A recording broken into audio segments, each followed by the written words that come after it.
Article 326 में right to vote है। आदमी को राइट टू वोट मिला हुआ है, फ्रीडम ऑफ एक्सप्रेशन मिला हुआ है, फ्रीडम ऑफ एसोसिएशन मिला हुआ है। कोई आदमी किसी भी पार्टी में जा सकता है और इस पर कोई टिप्पणी किसी को भी करने का अधिकार नहीं है, जिसको जहां अच्छा लगता है। और यही भारतीय संविधान की खूबसूरती है। ये लोग तो कह रहे हैं रतनलाल जो है वो दरिजन हो गए, हरिजन हो गए, गांधी के हरिजन हो गए। देखिए, ये षड्यंत्र होता है सोशल मीडिया पर कि जब भी कोई नया काम शुरू होता है तो लोग बाग उसके ऊपर लाछन लगाते हैं। हम लोग छोटे थे लेकिन समझदार थे। जब माननीय कांशीराम जी ने मिशन शुरू किया था तो उनके ऊपर बहुत सारे इल्जाम लगे थे, है ना। बघेल साहब के पास शेड्यूल कास्ट का सर्टिफिकेट नहीं है। जो सर्टिफिकेट है उसके बारे में सब पूरे देश को जानकारी है, पूरे देश को जानकारी है। और इस पर निर्णय आधा घंटे में हो जाना चाहिए था, लेकिन वो आधे घंटे में निर्णय नहीं हुआ। हम लोगों के पास बर्थ सर्टिफिकेट नहीं है, वो गांव में जन्म हुआ था, तो हमको तो वोट देने का अधिकार ही देगा। और हमारे 99% लोगों के पास जमीन नहीं है, तो वो कहाँ से लाएंगे आवास का?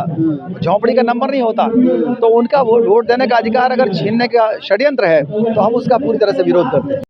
सोशल मीडिया, मैं दिल्ली के जंतर मंतर पर हूँ और दिल्ली के जंतर मंतर पर जैसे मैंने आपको पिछले वीडियो में बताया है कि आज बहुजन समाज की बहुत सारे राजनीतिक दल एक मंच पर आकर के एक मत में, एक सुर मिला रहे हैं और कहीं ना कहीं वर्तमान में जो सरकार भारत में रूल कर रही है उसके खिलाफ कहीं ना कहीं हल्ला बोल जो है वो कर रहे हैं। मेरे साथ पूर्व IPS अधिकारी BP अशोक साहब हैं और पहली बार सामाजिक मंच पर, राजनीतिक मंच पर वो रिटायर होने के बाद में आए। सर, कैसा लग रहा है सार्वजनिक जीवन में?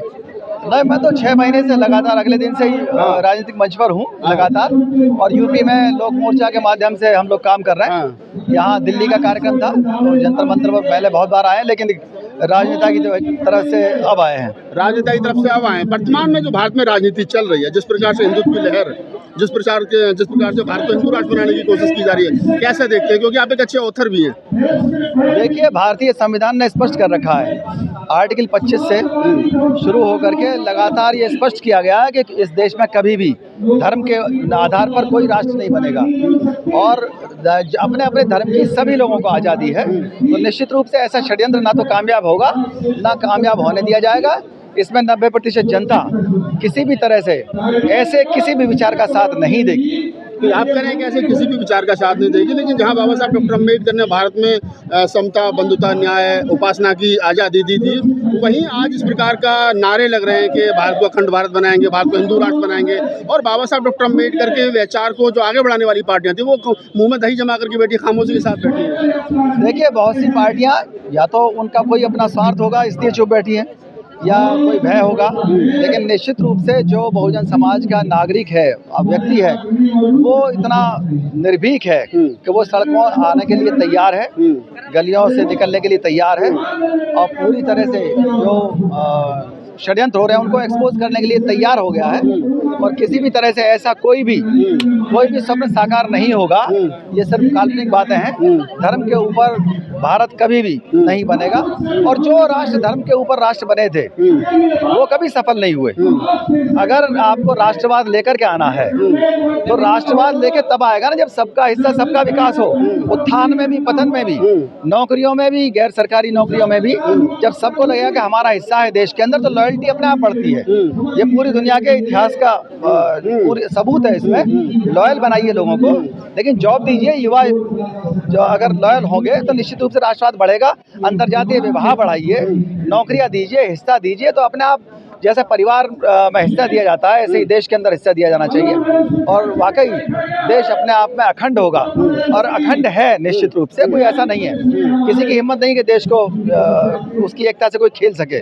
संविधान बहुत मजबूत है और ऐसा कोई भी सपना किसी का पूरा नहीं होने वाला जो धर्म के ऊपर देश को आप कह रहे हैं कि ऐसा सपना पूरा नहीं हो सकता जो धर्म के ऊपर देश को बांट दे। लेकिन ऐसे में जब सरकार की सह पर संविधान को बदलने की बात की जा रही हो, संविधान को जलाया जा रहा हो, संविधान की जगह मनुस्मृति को लागू करने की बात की जा रही हो, बाबा साहब डॉक्टर अम्बेडकर, बुद्ध कबीर, नानक, रैदास का सपना जो था, फूले का सपना था, तो वो तार तार हो रहा हो।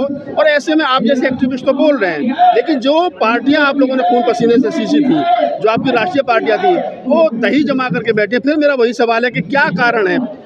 देखिए, कहीं ना कहीं भय काम कर रहा है और कहीं ना कहीं कोई षड्यंत्र काम कर रहा है, और उसी में कहीं ना कहीं किसी की कमी जो होती है वो भय बन करके उभरती है। इस पर मैं विस्तार से नहीं कहना चाहूँगा। निश्चित रूप से ये जो आपका इशारा है, बहुत से ऐसे राजनेता हैं जो स्पष्ट रूप से चीज़ों को नहीं कह पाते, लेकिन मैं स्पष्ट रूप से कह रहा हूँ कि हम अपनी जान की बाजी लगा करके भी इस देश के अंदर सेक्युलरिज्म को, संविधान को बचाएंगे। आप कह रहे हैं बचाएंगे, लेकिन फिर सवाल वही आता है कि वर्तमान समय में बहुजन राजनीति को आप कहाँ देख रहे हैं? बहुजन राजनीति का विकास हो रहा है। आज राष्ट्रीय स्तर के नेता ये समझ गए हैं, अन्य पार्टियों के लोग भी ये समझ गए हैं। कई नेताओं ने ऐसा वक्तव्य दिया है कि हम बहुजनों के साथ हैं। जो जागरूकता बहुजनों के बीच आनी चाहिए वो धीमे धीमे आ रही है, लेकिन आ रही है बहुत तेजी से। कोई दिन ऐसा नहीं जा रहा जब अखबार में बहुजन चेतना ना बढ़ रही हो, हिस्सेदारी की चेतना ना बढ़ रही हो। षड्यंत्र बढ़ रहे हैं, लेकिन फिर भी बहुजनों का युवा आगे आ रहा है, बहुजनों के अंदर राजनीतिक चेतना बढ़ रही है। जो चेतना पहले अकेले वोट की चेतना थी, अब वो टिकट की चेतना भी बढ़ रही है। और ऐसा हुआ है 2017 में जो मनुवादियों की संख्या थी वो 2022 में कम हुई राजनीति में। जो प्रतिनिधि थे उत्तर प्रदेश की असेंबली में 2022 में 25% कम हो गए थे। आगे चल करके यही चेतना 85% ही प्रतिनिधि होंगे। आगे चल के ये सिद्ध होगा, आप देखिएगा। बहुत सारे बहुजन एक्टिविस्टों और खासतौर से दलित एक्टिविस्टों की मैं बात करूं, उनकी कहीं ना कहीं पहली पसंद कांग्रेस बनती जा रही है। रतन लाल जी कांग्रेस में चले गए, रविकांत कांग्रेस में चले गए, राजेंद्र पाल गौतम कांग्रेस में चले गए, राहुल गांधी जो है वो 1585 की बात कर रहे हैं। तो क्या कांग्रेस पहली पसंद बन रही है? देखिए, आर्टिकल 326 में राइट टू वोट है। आदमी को राइट टू वोट मिला हुआ है, फ्रीडम ऑफ एक्सप्रेशन मिला हुआ है, फ्रीडम ऑफ एसोसिएशन मिला हुआ है। कोई आदमी किसी भी पार्टी में जा सकता है और इस पर कोई टिप्पणी किसी को भी करने का अधिकार नहीं है, जिसको जहां अच्छा लगता है। और यही भारतीय संविधान की खूबसूरती है। ये लोग तो कह रहे हैं रतन लाल जो है वो दरिजन हो गए, हरिजन हो गए, गांधी के हरिजन हो गए। देखिए, ये षड्यंत्र होता है सोशल मीडिया पर कि जब भी कोई नया काम शुरू होता है तो लोग बाग उसके ऊपर लाछन लगाते हैं। हम लोग छोटे थे लेकिन समझदार थे। जब मान्यवर काशीराम जी ने मिशन शुरू किया था तो उनके ऊपर बहुत सारे इल्जाम लगे थे, बहुत इल्जाम लगे थे। हर पार्टी को ये माना जाता है शुरू में कि वो वोट कटवा पार्टी है। देखिए, लोकतंत्र में पार्टी बनाने का भी, नई पार्टी ज्वाइन करने का भी, दूसरी पार्टी ज्वाइन करने का भी लोगों को अधिकार है। उस अधिकार से जलन क्यों है? और अगर किसी को जलन है तो वो अपनी पार्टियों में सुधार करें, अपनी पार्टियों में अट्रैक्शन बढ़ाएं, अपनी पार्टियों में हिस्सेदारी बढ़ाएं, अपने संगठन में हिस्सेदारी बढ़ाएं। हम तो साफ खुला कहते हैं, देखिए वहां पर जाइए जहां आपको संगठन में जगह मिले, आपकी हिस्सेदारी मिले आपकी संख्या के अनुसार। जहां पर मंत्रिमंडल में, अगर सरकार है तो मंत्रिमंडल में जगह मिले, ट्रांसफर पोस्टिंग में आपको जगह मिले। अगर आपको हिस्सेदारी कहीं मिलती है या किसी पार्टी के मैनिफेस्टो में आपको लगता है कि यहाँ हमें सबसे ज्यादा न्याय मिलेगा, तो उसका मैनिफेस्टो कंपेयर कीजिए और वहां जाइए। एक सवाल और ले लेते हैं चलते चलते कि राहुल गांधी ने कहा कि हम नई कांग्रेस बना रहे हैं। ये बापू और अंबेडकर के विचारों की कांग्रेस, सब मंच पर नारा लगता है जय बापू जय भीम। तो राहुल गांधी जैसे नेता पर विश्वास किया जा सकता है? देखिए, कोई भी नेता जो अंबेडकरवाद के प्रति रुझान है तो निश्चित रूप से उसकी बात सुननी चाहिए, क्योंकि अंबेडकरवाद इस देश का सॉल्यूशन है, जिसमें न सिर्फ स्वच्छकार समाज के व्यक्ति के लिए जगह है, माइनॉरिटी का भी उसमें स्थान पूरा है, वही स्थान है, और जो इस देश का सवर्ण है उसका भी स्थान उतना ही है। इसमें परशुराम चित्रवादी प्रोफेसर थे एक प्रयागराज यूनिवर्सिटी के, उन्होंने कहा था कि जब मनु ने संविधान बनाया तो बाबा साहब के पुरखों के लिए कोई जगह नहीं थी, लेकिन जब बाबा साहब ने संविधान बनाया तो मनु के बच्चों के लिए उतनी ही जगह छोड़ी है बाबा साहब ने जितनी जगह अपने बच्चों के लिए छोड़ी है। तो अंबेडकरवाद इस देश के लिए सॉल्यूशन है और इस बात को लोग समझ रहे हैं। अगर कोई भी पार्टी इस बात को सिद्ध करती है कि हम एक सॉल्यूशन लेकर के आए हैं बाबा साहब अंबेडकर के सिद्धांतों के ऊपर, तो निश्चित रूप से उनका विश्वास तो बढ़ेगा ही बढ़ेगा। एक लास्ट सवाल लेते हैं कि जो अधिकार बाबा साहब डॉक्टर अम्बेडकर ने बड़े कष्ट मुसीबत से दिलवाया, इस देश के दलितों को पूजनीय बना दिया, जिनमें से बदबू आती थी वोट का अधिकार, वो चोरी हो रहा है और चुनाव आयोग, इलेक्शन कमीशन और विपक्ष जो है बिल्कुल दो हाथ के मूड में है। देखिए, अभी भी जो वोट चोरी होती है, वोट चोरी नहीं होती, वोटों की डकैती और लूट होती है। चोरी जो है वो 5 से कम लोग जब शामिल होते हैं तब वो चोरी कहलाता है अपराध, जो BNS और IPC की धारा है। लेकिन जब 5 से ज्यादा संस्थाएं, जब 5 और 5 से ज्यादा संस्थाएं शामिल हों तो वो डकैती कहलाती है, लूट कहलाती है। तो ये ऐसा नहीं है, हमने इसमें रिसर्च किया और करीब 22 स्टेप्स पर धीमे धीमे करके हर जगह वोटों को की लूट की जाती है, चाहे वो पुलिस की ड्यूटी लगाने को लेकर के हो, चाहे वो ऑफिसर्स के ट्रांसफर पोस्टिंग को लेकर के हो। जब भी इलेक्शन होता है उससे 1 साल पहले प्रक्रिया शुरू होती है निर्वाचन की, वोटर लिस्ट बननी शुरू होती है। न सिर्फ वोटर लिस्ट में नाम हटाना और जोड़ना होता है, दूसरी चीज़ वहाँ कौन ऑफिसर तैनात रहेंगे, कौन सेक्टर मजिस्ट्रेट तैनात रहेंगे, इस बात का ध्यान रख कर के किया जाता है कि कौन सत्ता को लाभान्वित करेगा, कौन हमारे पसंदीदा उम्मीदवार को वोट देने में, बेईमानी करने में कौन ज़्यादा मददगार साबित होगा।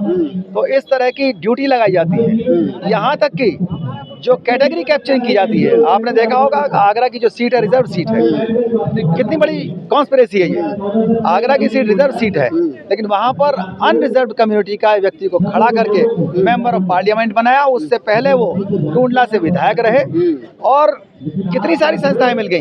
लोग कोर्ट गए, कोर्ट से भी जो काम आधे घंटे में डिसाइड हो सकता है, आधे घंटे में डिसाइड हो सकता है, वो 8-9 साल से डिसाइड ही नहीं हो पाया कि आगरा की जो रिजर्व सीट है वो कैटेगरी ही कैप्चरिंग हो गई। मतलब एससी की बजाय रामशंकर कठेरिया वहाँ पे सांसद रहे। नहीं, वो एससी की सीट है। लेकिन सांसद तो रामशंकर कठेरिया बने ना, बघेल साहब है ना। बघेल साहब के पास शेड्यूल्ड कास्ट का सर्टिफिकेट नहीं है। जो सर्टिफिकेट है उसके बारे में सब पूरे देश को जानकारी है, पूरे देश की जानकारी है। और इस पर निर्णय आधा घंटे में हो जाना चाहिए था, लेकिन वो आधे घंटे में निर्णय नहीं हुआ। क्यों नहीं हुआ? इलेक्शन कमीशन के द्वारा निर्णय होना चाहिए था, क्योंकि इलेक्शन कमीशन ऑफ इंडिया भी समावेशी नहीं है। उसके अंदर ओबीसी का, एससी का पूरी तरह से जो समावेशी होना चाहिए था उसमें मेंबर्स नहीं है। हम लोग मांग कर रहे हैं कि इलेक्शन कमीशन ऑफ इंडिया के अंदर 11 लोग हों, इसमें 1 एसटी हो, 2 एससी, 5 ओबीसी और 2 माइनॉरिटी के लोग हों, 1 सामान्य हो। तो इलेक्शन कमीशन ऑफ इंडिया जो भी मेजॉरिटी से निर्णय लेगा वो निर्णय मान्य होगा और कम से कम घातक होगा लोकतंत्र के लिए। इसी तरह सुप्रीम कोर्ट में भी अगर 11 लोग हो गए, 11 सदस्य हो गए, तो सुप्रीम कोर्ट में भी अगर 5 ओबीसी बैठते हैं, 2 एससी बैठते हैं, 1 एसटी बैठते हैं और 1 सामान्य, 2 माइनॉरिटी बैठते हैं, तो जो संविधान पीठ का निर्णय होगा वो संविधान को बचाने वाला होगा। निश्चित रूप से कॉलेज तो हटना चाहिए, लेकिन जब भी संविधान पीठ बने वो 11 सदस्यीय हो। संविधान पीठ के ऊपर और इलेक्शन कमीशन ऑफ इंडिया के ऊपर ये बहुत बड़ी जिम्मेदारी है कि वो लोकतंत्र को बचाएं और संविधान को बचाएं, जो कि इस समय नहीं हो रहा। इसीलिए वोटों की जो डकैती हो रही है और जो नेताओं को जो कागज नहीं दिए जा रहे, जो इलेक्ट्रॉनिक डाटा था वो नहीं दिया जा रहा, इसके पीछे यही है। कहीं ना कहीं लोगों को पता है कि हमको डाटा देने को कोई मजबूर नहीं कर सकता, बाध्य नहीं कर सकता। कहीं ना कहीं मिली भगत कई सारी संस्थाओं के बीच में है और उसकी वजह से लोकतंत्र को खतरा हो रहा है। एसआईआर पर स्टे हो जाना चाहिए था बहुत पहले, जो नहीं हुआ। जो 11 डॉक्यूमेंट मांगे थे उनका कोई सीधे मतलब नहीं था। मैं रिटायर्ड आईपीएस अधिकारी हूँ, मेरे फादर रिटायर्ड आईजी हैं।